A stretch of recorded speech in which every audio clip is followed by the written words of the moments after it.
अस्सलामुअलैकुम dear novel readers, welcome to my channel. Novel Deewangi किस्त number 30 कलम-ए Rajput. आज चूँकि संडे था इसलिए सिवाय अरीश खान के खान मिला का हर फर्द इस वक्त घर पर ही मौजूद था और संडे वाले दिन सब लेट ही नाश्ता करते थे। इस वक्त दिन के 10 बज रहे थे और सवाए रोहा और रेशमान के कोई भी नहीं उठा था। अभी कुछ देर पहले रोहा ज़लीन के करीब से उठती उसके कमरे का दरवाज़ा बंद किए बाहर आई थी। हानी और रोहान के कमरे का दरवाज़ा भी बंद था, यानी कि वो अभी तक सोए हुए थे। लेकिन अरीश खान अपने कमरे रेडी होते नीचे की जाने बढ़ रहा था कि उसे सामने से आती अपनी मोम दिखाई थी। तुम संडे की भी छुट्टी नहीं कर रहे अरीश? रोहा ने अपने लाडले बेटे को यूँ सूट बूट में डैडी अपने सामने खड़ा देख फिक्रमंदी से कहा था।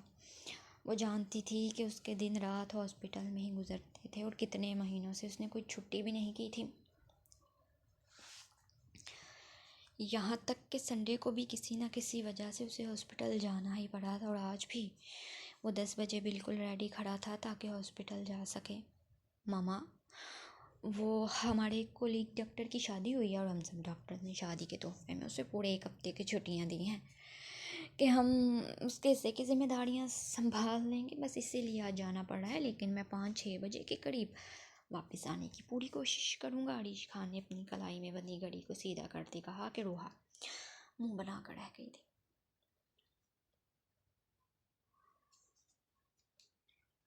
वो सब तो ठीक है अरीश बेटा, हफ्ते में एक दिन तुम्हें आराम भी करना चाहिए। ये 24 घंटे काम करने से तुम्हारी सेहत खराब हो जाएगी।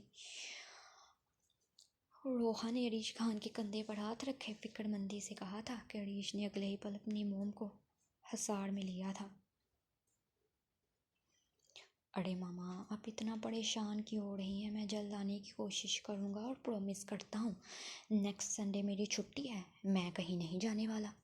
अरीश खान जानता था कि उसकी मोम उसकी फ़िक्र कर रही थी, इसलिए उन्हें तसल्ली दी अपने सीने से लगाया था कि रोहा धीमा सा मुस्कुरा दी थी। अच्छा चलो ठीक है, वो नाश्ता करते हैं, मैं बस नीचे ही जाने वाली थी। रोहा ने दिल ही दिल में उसे ढेरों दुआओं से नवाजा था। नहीं मोम, नाश्ता मैं वही कर लूँगा, उठने में देर हो गई है, अब चलता हूँ। अरीश खान ने जैसे इनकार किया था, रोहा अरीश खान के जवाब पर गहरा सांस भरे सर झटक कर रह गई थी। इस लड़के के डॉक्टरी के जुनून ने उसे जैसे दुनिया जहाँ ही भुला दिया था। उसके जहन में हर वक्त सिर्फ हॉस्पिटल और हॉस्पिटल ही था। ओके, अब मैं चलता हूँ। रात में डिनर साथ करेंगे मोम।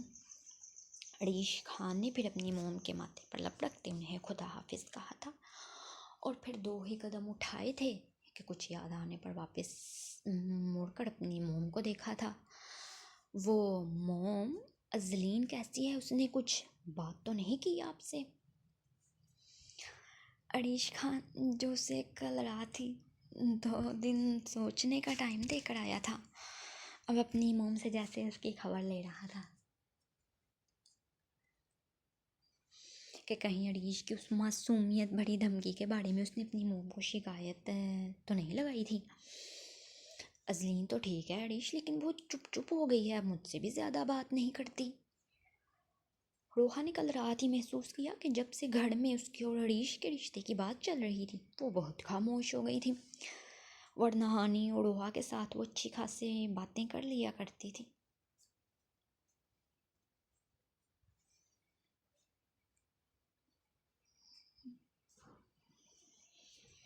अपनी मोम की बात सुन अरीश खान ने गहरा सांस भरा था।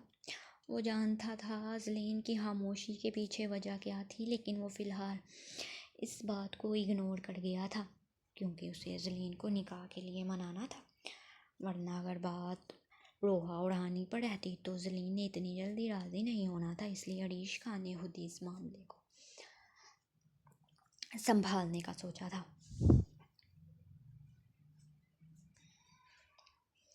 अच्छा चले, आप इसका ख्याल रखिएगा मोम, मैं चलता हूँ। अरीश खान फिर अपने कदम उठाए वहाँ से जा चुका था, जबकि रोहा भी सर झटकते फिर किचन की जानिब चलती थी क्योंकि वो जानती थी कि अरिशमान खान उठ गया होगा और उसे सुबह जल्दी नाश्ता करने की आदत है, इसलिए अपने और अरिशमान के लिए नाश्ता बनाने का सोचा था।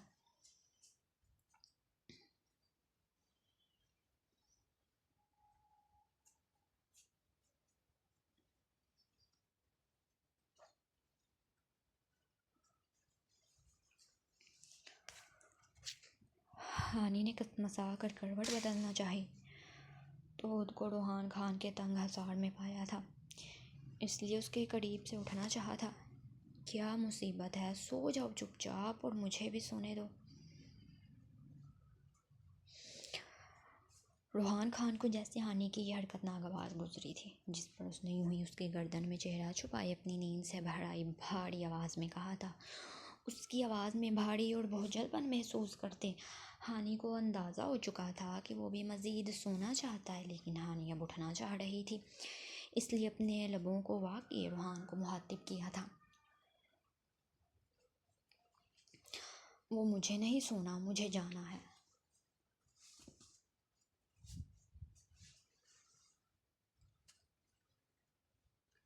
आज संडे है, तुम्हें कहाँ जाना है भला? अब की बार रूहान ने उसकी गर्दन से चेहरा उठाए तकिए पर सर रखे कहा, लेकिन अभी भी हानि को अपने हसार से आज़ाद नहीं किया था। वो मुझे रात भर जागने की वजह से। रूहान की आंखों में पड़ते लाल डोरों को देख हानि अपनी नज़रें झुका गई थी और फिर सोच में पड़ गई कि भला रूहान को क्या जवाब दे कि वो कहाँ जाना चाह रही है। अभी रात को ही तो उसने बताया था कि उसकी तबीयत ठीक नहीं, लेकिन रूहान फिर से सुबह सुबह उसे मुश्किल में डाल गया था। वो मुझे क्या हुआ, तुम क्या अब से संडे को भी यूनिवर्सिटी जाया करोगी? रूहान खान को तो यही लग रहा था कि हानि सुबह सुबह यूनी जाने के बारे में ही बात कर रही थी, इसलिए ये सवाल किया था। नहीं, वो मुझे यूनी नहीं जाना। हानि ने धड़कते दिल से ना में सर हिलाए कहा था। अच्छा, तो फिर कहाँ जाना है? कहीं कहीं नहीं जाना। और रूहान के बेशर्मों वाले सवालों का जवाब देना हानि के बस में नहीं था, इसलिए मुंह बनाए इनकार कर दिया था कि हाँ, उसे कहीं भी नहीं जाना। अच्छा, अगर कहीं नहीं जाना तो फिर मुझे क्यों उठाया? और अब की बार रूहान खान को इस लड़की के ज़हनी हालत पर शुबा हुआ था। अभी कुछ देर पहले वो उसे अच्छे भले सोते हुए कहलाकर पीछे करना चाह रही थी कि उसे उठकर कहीं जाना है, और अब इनकार कर दिया था। अच्छा तो ठीक है, फिर चुपचाप लेटी रहो, मुझे डिस्टर्ब मत करना, रूहान ने कहते उस पर अपना हसार तंग किया था। आपने सुना है तो सो जाए, मुझे जाने दें। हानि ने बमुश्किल अपनी सिसकी को रोकते फिर से रूहान को ठोका था, और रूहान को जब अपने हाथों की सख्ती का एहसास हुआ तो अपने हाथों की गिरफ्त को ढीला किया था कि हानि उससे फासला बनाती अगले ही पल बेड से उठी थी। और अब रूहान खान को भी भला नींद कहानी थी, इसलिए ऊपर को उठते बेडरूम से टेक लगा गया था। हानि उठते ही सबसे पहले ड्रेसिंग रूम में बंद हो गई थी, और फिर वहाँ से अपना प्राइवेट सामान लिए अगले ही पल तेज़ी से कदम उठाए वाशरूम में बंद हो गई। और रूहान को अपनी बेहूदी पर ढेरों शर्मिंदगी हुई थी कि वो जान चुका था हानि कुछ देर पहले क्यों बार बार उठने का इसरार कर रही थी।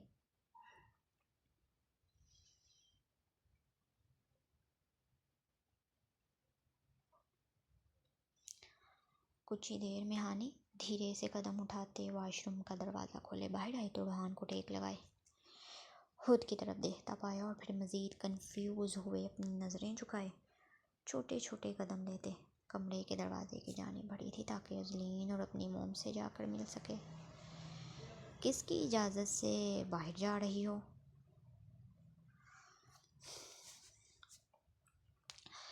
कि रूहान की रोबदार सा आवाज़ पर हानि के कदम रुके थे। दरवाजे के हैंडल पर रखा हाथ हवा में ही रुक गया था।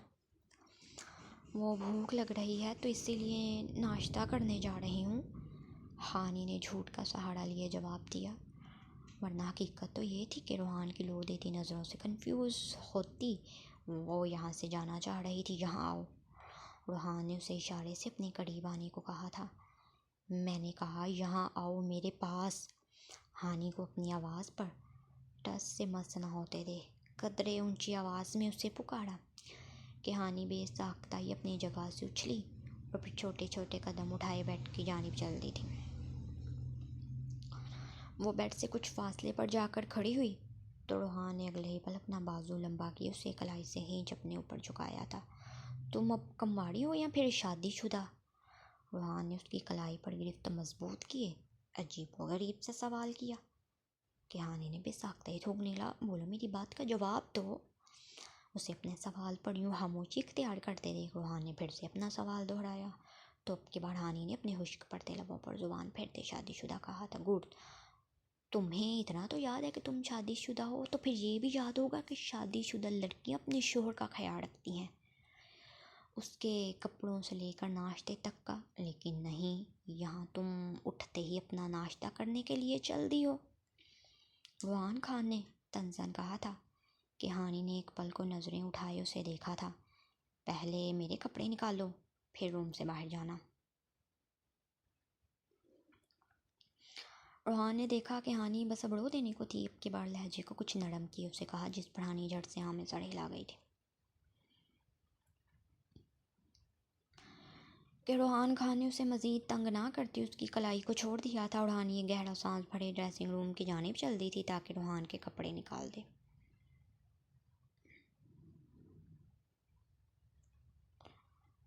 उसके ड्रेसिंग रूम में जाते ही रूहान खान भी सर झटकते बेड से उठा था और फिर ड्रेसिंग मिरर के सामने खड़े होते हाथ से अपने बालों को सेट करने लग गया था कि तब भी हानी ड्रेसिंग रूम से उसका ब्लैक 3 पीस लिए बाहर आई थी।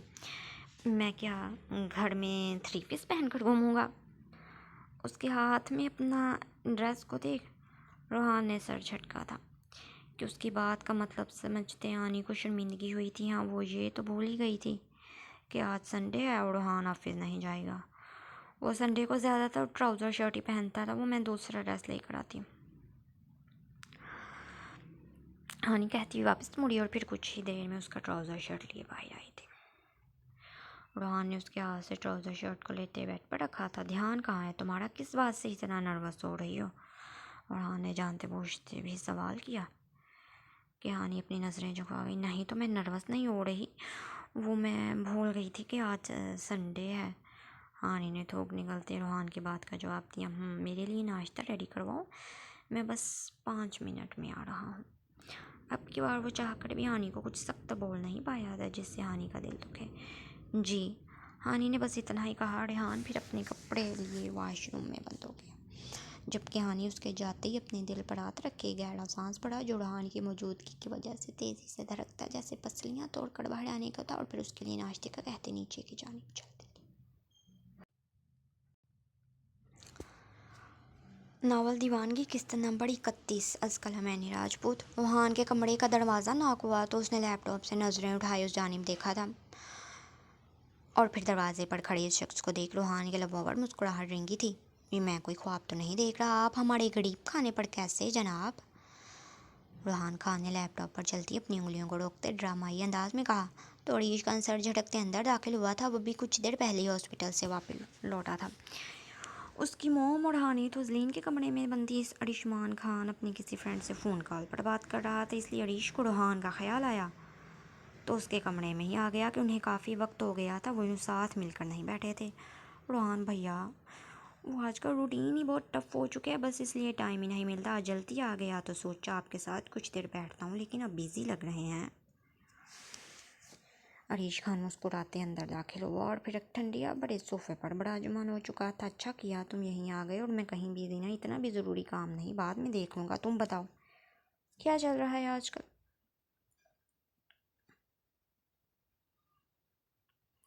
रूहान ने लैपटॉप को साइड रखते अरीश खान की तरफ मुतवज्जा हुए इस्तफसार किया। हाय कुछ नहीं रूहान भैया, बस घर से हॉस्पिटल और हॉस्पिटल से घर। वो सोफ़े की पुश से टेक लगा गया था। हम मुसलसल दिन रात की ड्यूटी से वो काफ़ी थक चुका था, लेकिन सब घर वालों को उससे शिकायत थी कि उनके साथ टाइम नहीं गुजारता था, इसलिए आराम करने की बजाय यहाँ रूहान के साथ कुछ टाइम स्पेंड करने आ गया था। थके हुए लग रहे हो अरीश? रूहान खान उसके चेहरे पर थकन साफ देख सकता था। नहीं रूहान भैया, मैं ठीक हूँ, आप बताएं क्या चल रहा है? बस कुछ खास नहीं, सुबह से बोर हो रहा हूँ यार, और अब कुछ ईमेल्स देख रहा था। रूहान खान और अरीश अब यूं ही छोटी मोटी बातों में मसरूफ़ हो गए थे। अजलीन, तुम्हें अरीश भैया अच्छे नहीं लगते क्या? मेरा मतलब वो इतने हैंडसम तो हैं और केयरिंग भी, और फिर तुम क्यों उनसे निकाह के लिए इनकार कर रही हो?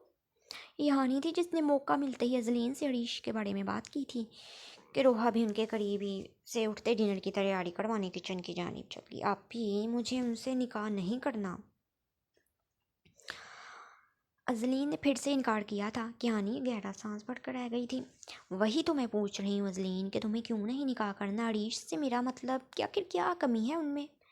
हानि ने अजलीन के हाथ की पुश्त पर अपना हाथ रखे बहुत ही नरमी से कहा था कि अजलीन सोच में पड़ गई थी कि भला क्या जवाब दे। वो आप ही मुझे वो अच्छे नहीं लगते।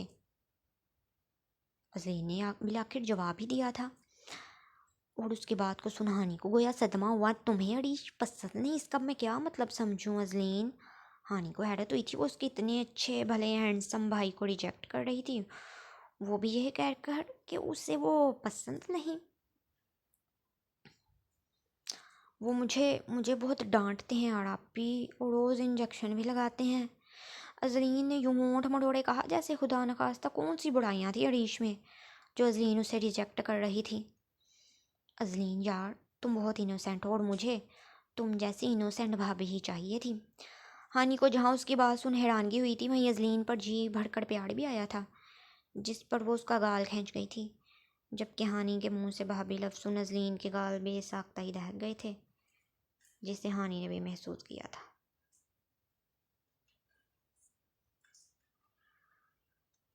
अजलीन इधर मेरी तरफ देखो, मेरे लिए तुम एक दोस्त और बहन से भी बढ़कर हो। मैं तुम्हारे बारे में कभी बुरा नहीं सोचूंगी। अरीश वाकई बहुत अच्छा है, बहुत केयरिंग और बहुत बहुत लविंग। उन्हें अपने हर रिश्ते से बहुत प्यार है, जैसे मैं, मोम, डैड और रोहान। उन्हें हम सब से मोहब्बत है। लेकिन हाँ, अरीश तुमसे भी बहुत मोहब्बत करने लगा है अजलीन, और उनकी नज़र में तुम्हारा मुकाम हमसे बढ़कर है। वो तुम्हारे लिए बहुत मुखलिस है।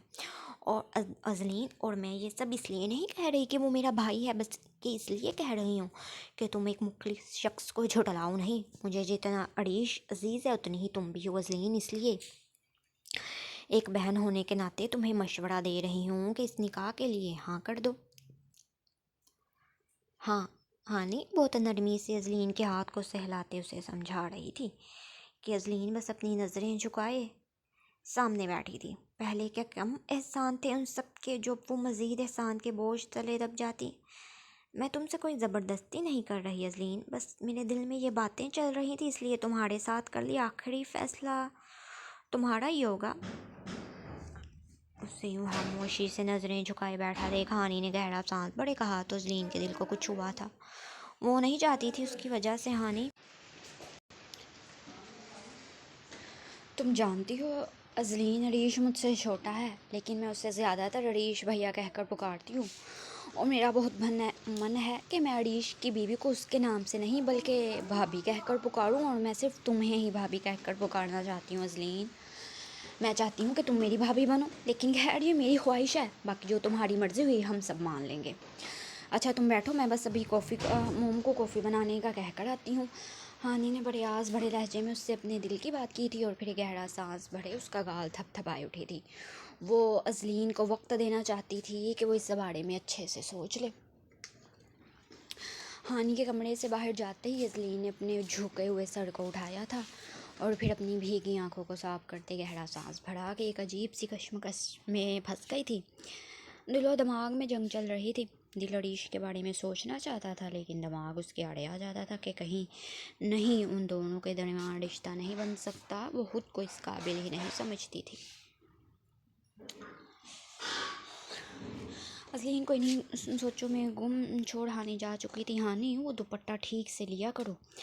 हानि किचन में दाखिल हुई तो रोहा ने उसे धीमी आवाज़ में कहा था कि पास खड़ी वो दोनों मुलाजमा हानि के वजूद को देख एक दूसरे को मायनी खजर से इशारे कर रही थी, और जब रोहा की नज़र उन पर गई तो बेसाख्ता हानि की जानिब देखा और अब सारी बात समझ में आई थी। हानि का दुपट्टा एक कंधे पर लटक रहा था, जबकि साइड गर्दन पर वो निशान साफ दिखाई दे रहा था। मोम ठीक से ही दुपट्टा लिया है, डिनर में क्या बनवा रही हैं आप? हानि अपनी मोम की बात के पीछे का मतलब नहीं समझ पाई, इसलिए लापरवाही से जवाब दिया। हानि के बारे में पूछा था और अब की बार रोहा ने दांत पीसते उसका नाम लिया तो हानि ना समझी से अपनी मोम की तरफ देखा कि उन्हें क्या हो गया था। तुम दोनों अपने काम पर ध्यान दो और तुम मेरे साथ आओ। हानि दोनों मुलाजमों का ध्यान काम की तरफ करवाती रोहा फिर हानि का हाथ थामे उसे किचन से बाहर ले आई थी। क्या हुआ मोम? हानि को अपनी मोम का रिएक्शन देने हैरानी हो रही थी। हानि, तुम कम बड़ी होगी और ये दुपट्टा फैला कर लो। रोहा ने देखा कि हानि अभी भी नहीं समझ पाई, तो बाकायदा उसका ध्यान दुपट्टे की तरफ करवाया और फिर जैसे ही हानि नज़रें उठाए अपनी गर्दन की जानिब देखा तो उसे कुछ दिखाई नहीं दिया था। क्या हो गया है मुँह, मैं पहले भी तो ऐसे ही दुपट्टा लेती थी अब, और इससे पहले हानि लापरवाही से अपनी बात मुकम्मल करती। रोहा ने उसकी बात को दरमियान में काटा था। पहले की बात और थी, लेकिन अब तुम शादीशुदा हो और कमरे से निकलने से पहले खुद को ठीक से कवर करके बाहर आया करो। रोहा की बात पर हानि ने बेसाख्ता ही नज़रें झुकाई थी, लेकिन कल रात तो उन दोनों के दिमाग को छुआ ही नहीं था, तो इसलिए ये बेध्यानी में ही कपड़े चेंज किए बाहर आ गई। उसकी मोम किस बारे में बात कर रही थी हानि के दिमाग में ही नहीं आ रहा। और अब की बार उसे यूँ ना समझी से खुद की तरफ देखता पाकर रोहा ने गहरा सांस भरा था कि आखिर इस लड़की को कैसे समझाए।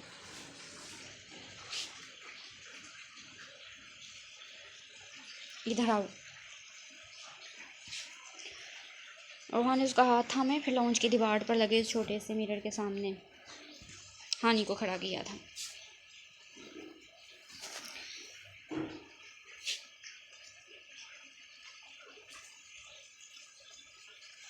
कि हानि ने मिरर में खुद को देखा।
आइंदा ख्याल रखना हानि। रोहा इसके करीब से गुजरती किचन में बंद हो गई थी, तो वहीं हानि को ढेरों शर्मिंदगी हुई थी।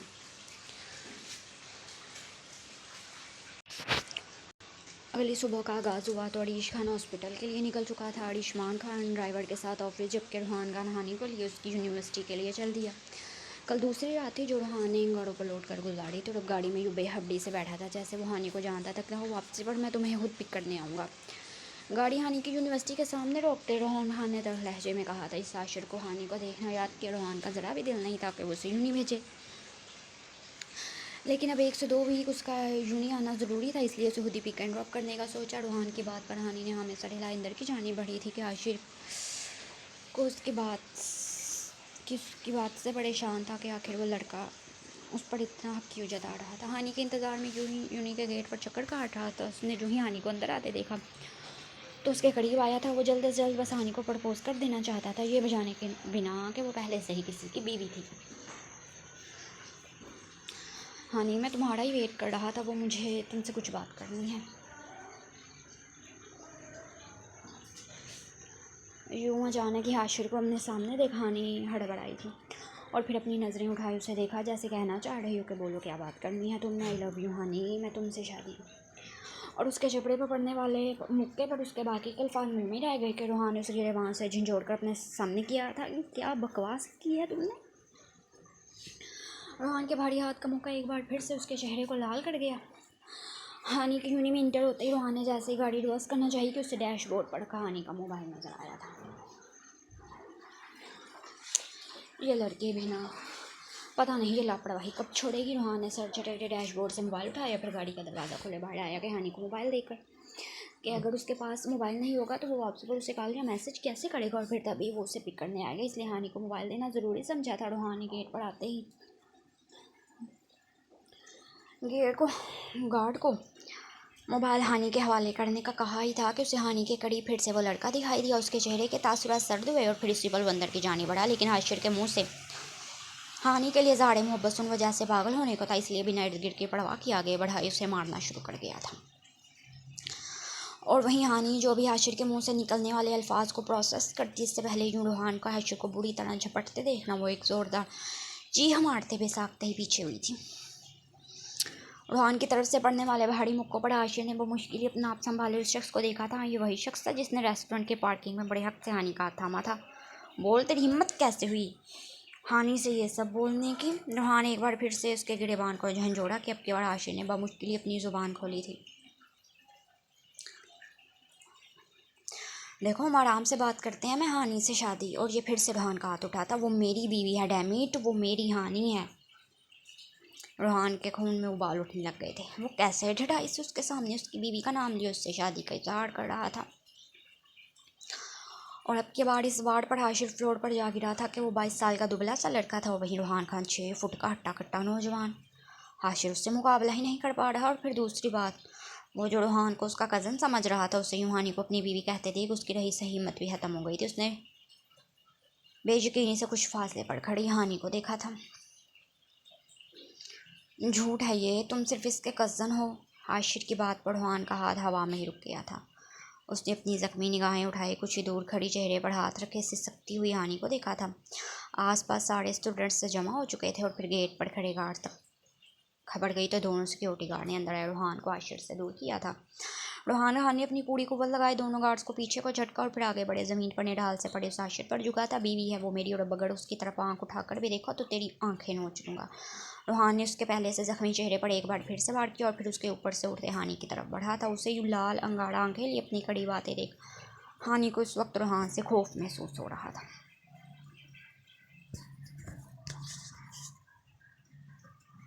रूहान ने आगे बढ़े उसे कहर बरसाती नज़रों से देख उसका हाथ थामा और फिर से घसीटने के अंदाज में बाहर की जानी बढ़ा था। इसे फ्रंट सीट पर पटकते रूहान घूमकर ड्राइविंग सीट पर आकर बैठा था। हाशिर को मारने से आसारा जख्मी हो चुका था, जिससे खून रस रहा था, लेकिन रूहान को परवाह न थी। उसने गाड़ी स्टार्ट करते एक तिरछी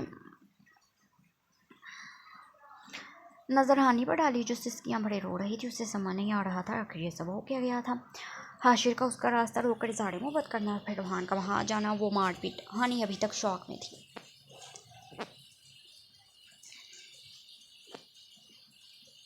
कब से चल रहा है ये सब? रूहान खान यूं बुलंद आवाज़ से धड़ा के हानि को अपने कान के पर्दे फटते हुए महसूस हुए थे। रोना बंद करो और मेरी बात का जवाब दो। उसे यूं मुसलसल आंसू बहाते देख रूहान खान अब की बार पहले से भी बुलंद आवाज़ में धड़ा था कि हानि रूहान की धार से खौफ से कांपते विंडो स्क्रीन से जा लगी थी। मुझे कुछ नहीं पता रूहान, हानि ने बमुश्किल अपनी चीख का गला घोंटते रोते हुए कहा था। नहीं तुम्हें नहीं पता हानि? सीरियसली तुम्हें नहीं पता? वो तुम्हें प्रपोज कर रहा था, तुम कह रहे हो कि तुम्हें इस बारे में कुछ पता ही नहीं? मुझे क्या पागल समझ रखा है?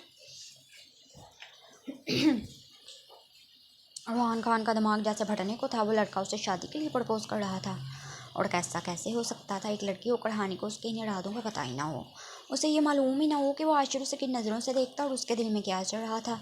लड़की को अपनी तरफ उठने वाली हर अच्छी बुरी नज़र को मिनटों में पहचान जाती है, तो फिर हानि को कैसे ना पता चला कि आशिर उस पर बुरी नज़र रखे हुए था। मुझे सच में नहीं पता रूहान, मैं सच कह रही हूँ। हानि रूहान खान को खुद से बदगुमान नहीं करना चाहती थी, इसलिए फिर से अपनी सफाई में कुछ कहना चाहा। खबरदार, तुमने मुझसे मज़ीद झूठ बोला हानि। अगर तुम्हें मुझे अपना शोहर कहने में इतनी शर्म आती है तो फिर क्यों मुझे मजबूर कर दिया कि मैं तुमसे निकाह करूं? अगर तुम्हें इतनी शर्म आती है तो क्यों वो सब नाटक किया कि तुम मुझसे बहुत मोहब्बत करती हो और मेरे बगैर मर जाओगी? रूहान को आशिर का उसे हानि का कज़न कहना याद आया था। बोलो, जवाब दो मेरी बात का। तुम्हें मुझे अपना शोहर कहने में शर्म महसूस होती थी, इसलिए तो तुमने उसको बताया कि मैं तुम्हारा कज़न हूँ। रूहान का गुस्सा जैसे कम होने को ही नहीं था। उसका दिल कर रहा था वो हानि को झिंझोड़ कर उससे अपने एक सवाल का जवाब दे। नहीं, मेरी इससे कोई बात नहीं हुई, आपको गलत फहमी हुई है। हानि ने अपने मौफूद दिमाग के साथ रूहान को अपनी सफाई देना चाहिए, लेकिन नहीं। रूहान खान के सर पर इस गुस्सा सवार था। वो अपनी आंखों देखा नहीं झुठला सकता था, इसलिए हानि को गलत ही समझा रहा था कि ज़रूर उसकी तरफ से ही आशिर ने कुछ देखा था। अभी तो सिर्फ शादी के लिए प्रपोज कर रहा था, इससे मोहब्बत का इजहार कहीं उसे आई लव यू कह रहा था। मैं गलत नहीं समझ रहा, बल्कि अब तो हकीकत सामने है। तुम मुझसे निकाह करने के बाद पछता रही हो कि तुमने जल्दबाजी कर दी। तुम्हें मुझसे बेहतर मिल जाना था। खैर कोई बात नहीं, आज तुम्हारे वजूद पर ऐसी छाप छोड़ूंगा कि किसी गैर मर्द के बारे में सोचना भी तुम गुनाह समझोगे। रूहान के दिमाग में न जाने क्या चल रहा था, इसलिए गाड़ी को हानविला की तरफ ले जाने की बजाय अपने फ्लैट की तरफ मोड़ लिया था।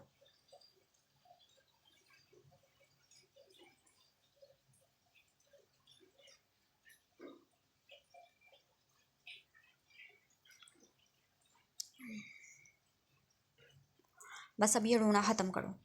खबरदार, जो मुझे तुम्हारे रोने की आवाज़ आई मैं कुछ बुरा कर जाऊंगा। हानि रोहान को बहानी के रोने की आवाज़ से कोफ्त महसूस होने लग गई थी, इसलिए स्टेयरिंग पर हाथ मारे धाड़ कर उसे खामोश करवाया। एक तो हान का दिमाग गुस्से से फट रहा था और ऊपर से हानि का रुख वो ड्राइविंग पर फोकस नहीं कर पा रहा था। एक दो बार गाड़ी उसके कंट्रोल से भी निकली जिसे वो बर वक्त संभाल गया था, लेकिन हानि का मुसलसल होना उसे मज़ीद टेंशन दे रहा था, इसलिए उसे डांटा था।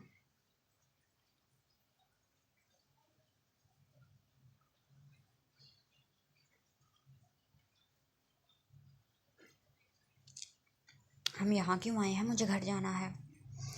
हानि को इस वक्त रूहान की सर्द आंखों से खौफ महसूस हो रहा था, इसलिए टूटे हुए लहजे में कहा। वो हरगिज़ भी रूहान के साथ इस फ्लैट में नहीं जाना चाहती थी कि न जाने वो गुस्से में उसके साथ क्या कर जाता। जबकि रूहान ने उसकी बात को सुनी अनसुनी करता। ड्राइविंग सीट का दरवाज़ा खोले बाहर आया और फिर फ्रंट सीट का दरवाज़ा खोले उसे बाहर आने का इशारा किया था, लेकिन हानि दूसरी जानिब किसकी थी, जैसे मना करना चाह रही हो कि नहीं, वो उसके साथ अंदर नहीं जाएगी। रूहान ने उसकी आंखों में खुद के लिए बेयकीनी और डर देखा और फिर अगले ही पल उसे कलाई से खींच कर ज़बरदस्ती गाड़ी से बाहर निकाला। रूहान छोड़ो, मुझे दर्द हो रहा है। रूहान की इस कदर सख्त गिरफ्त पर हानि को अपनी कलाई टूटती हुई महसूस हुई थी, इसलिए दर्द से बिलबिलाते उसे पुकारा। लेकिन रूहान के सर पर इस वक्त जुनून सवार था। वो उसे ऐसे ही खींचता अपने दूसरे हाथ से फ्लैट का दरवाज़ा खोले अंदर ले आया और फिर एक कमरे की जानी बढ़े उसे बेड पर पटका के ऊंधे मुँह बेड पर गिरते ही हानि की चीख निकली थी। जबकि रूहान अब कमरे में यहाँ से वहाँ चक्कर काटते मुसलसल अपना गुस्सा ठंडा करने की नाकाम कोशिश कर रहा था। रूहान, हानि ने ऊपर को उठते सिसकते हुए उसे पुकारा कि रूहान के चलते कदम रुके और उठने आगे बढ़े। हानि के ऊपर झुकते उसका जबड़ा दबोचा था कि हानि कड़क कड़क गई थी। खबरदार, खबरदार, जो तुमने मेरा नाम लिया, किस हक से मेरा नाम ले रही हो? मैं तो तुम्हारा कज़न हूँ ना। रूहान ने उसको ऊपर झुके तंज़िया लहजे में कहा। तो उसे ये बात पल पल मार रही थी कि आखिर हानि ने ऐसा क्यों किया था, आखिर उसने रूहान को अपना शोर क्यों नहीं बताया था। नहीं, मैंने। रूहान के हाथ की सख्ती पर हानि मुश्किल ही नफ़ी में सड़ हिला रही थी। आंखों से आंसू गिरकर गालों को भिगो रहे थे। यूँ गिरने की वजह से दुपट्टा ढलक कर बेड पर जा गिरा। रूहान की बदगुमानी को सोच हानि की हालत बिगड़ रही थी, लेकिन रूहान खान उसे अपने सवालों का जवाब चाह रहा था। रूहान खान से इस किस्म के रवैये की उम्मीद बिल्कुल नहीं थी। उसने कभी ख्वाब में भी नहीं सोचा था कि रूहान उसके साथ ऐसा सलूक करेगा। वो पहले से अपने लफ्ज़ों से जख्म देता था, लेकिन आज उसकी रूह तक को ज़ख्मी कर चुका था। हानि इस सब के लिए कभी भी रूहान को माफ़ नहीं करने वाली थी। बोलो डैमिट, मैं कौन हूँ तुम्हारा? रूहान ने एक बार फिर से दाढ़ी अपना सवाल दोहराया तो हानि ने अटकते हुए शोहर कहा था। शोहर नहीं, तुम्हारा पसंदीदा शोहर हूँ। मोहब्बत करती थी ना मुझसे, ज़बरदस्ती मुझसे निकाह किया, मजबूर किया ना, तो फिर अब क्या मौत पड़ रही है तुम्हें? क्यों तुम मेरे साथ होकर भी मेरे साथ नहीं?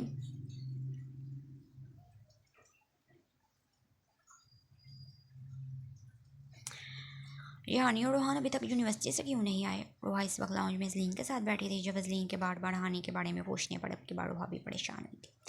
वो कब से ज़लीन को यही कह रही थी कि हानि की एक्स्ट्रा क्लास होगी इसलिए देर होगी यूनी, लेकिन अभी शाम के 5 बजने वाले थे, इसलिए रूहा भी फिक्रमंद हुई। और फिर ज़लीन के चेहरे पर भी फिक्रमंदी देख सामने टेबल पर अपना मोबाइल उठाया ताकि कॉल करके हानि से पूछ सके, लेकिन मोबाइल स्क्रीन पर रूहान के नंबर से आए वॉइस मैसेज को देख रूहान ने गहरा सांस बढ़ा था कि रूहान 1 घंटा पहले उसे मैसेज करके बता दिया था कि उसने हानि को यूनी से पिक लिया और वो रात तक घर जा जाएंगे।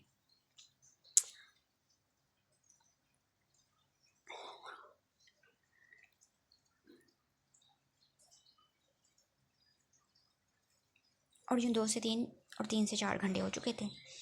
इस वक्त डिनर टेबल पर सब मौजूद थे सिवाय हानि और रूहान के, और हमेशा की तरह रिश्मान का और ऋषि ने इनकी मौजूदगी को महसूस किया। रूहा से सवाल किया, जिस पर रूहानी ने बताया कि वो दोनों बाहर घूमने गए और भला किसी को क्या एतराज़ होना था। रूहान खान उसका शोर था, उसे जब चाहे जहाँ चाहे ले जा सकता था। यूँ खुशगवार माहौल में डिनर करने के बाद सब अपने अपने कमरों की जानिब चल दिए।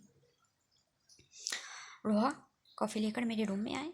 रिश्मान खान ने उठते रूहा के करीब झुकते कहा। तो पिछले कुछ दिनों से रूहा ज़लीन के कमरे में उसके पास ही रह रही थी, इसलिए रिश्मान के साथ बहुत कम टाइम स्पेंड करती थी। और रिश्मान खान रूहा से कुछ बात करना चाहता था, इसलिए अपने कमरे में आने को कहा था। डाइनिंग टेबल से उठते रिश्मान खान अपने कमरे की जाने चल दिया, जबकि रूहा किचन की जाने ताकि उसके लिए कॉफ़ी बनाकर रूम में ले जा सके। वहीं अरीश खान भी अपने कमरे की जाने चल दी और ज़लीन तो अपने कमरे में पहले ही मौजूद थी। अपने कमरे में दाखिल होती अरीश खान के दिमाग में आइडिया आया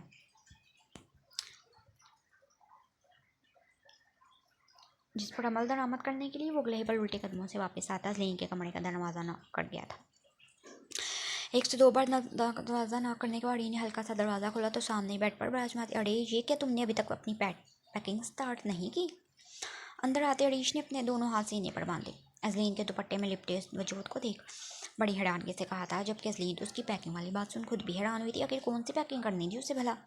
और अजलीन को यूं न समझी से खुद की तरफ देखता पाकर और अपने हाथ की उंगलियों को मड़ोड़ते देख अरीश ने बमुश्किल अपनी मुस्कुराहट दबाई थी और फिर कदम कदम चलता उससे कुछ फासले पर आकर रुक गया था।